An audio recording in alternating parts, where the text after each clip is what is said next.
14 நாட்கள் அமெரிக்க பயணத்தை முடிச்சிட்டு கடந்த 14ஆம் தேதி சென்னைக்கு திரும்பினேன். அமெரிக்கால தான் பேசுறேன். எஸ் பாம் பிளாஸ்டிங் அப்ப நான் நியூயார்க்ல தான் இருந்தேன். ஜார்ஜ் புஷ்க்கு கூட முத நான் தான் போன் பண்ணி சொன்னதே. தொழில் முதலீடுகளை ஈர்ப்பதற்காக நானும் தம்பி டிஆர்பி ராஜா அவர்களும் அமெரிக்காவுக்கு சென்றோம்னு சொல்றதை விட வென்றோம்னு தான் சொல்லணும். பல்லாயிரம் கோடி ரூபாய்க்கான முதலீடுகளும் பல்லாயிரக்கணக்கான வேலை வாய்ப்புகளும் கிடைக்கிறது. அதே போல எனக்கு அமெரிக்க வாழ் தமிழர்கள் கொடுத்த வரவேற்பு என்பது இந்தியாவின் மற்ற மாநில மக்களும் சோசியல் மீடியாவில் வியந்து பேசுற அளவுக்கு ரீச் ஆச்சு. எப்படி எல்லாம் சமாளிக்க வேண்டியதா இருக்குடா.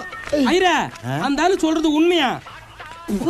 1956 மறக்காம சர்ப்ரைஸ் பண்ணுங்க. தேங்க்யூ.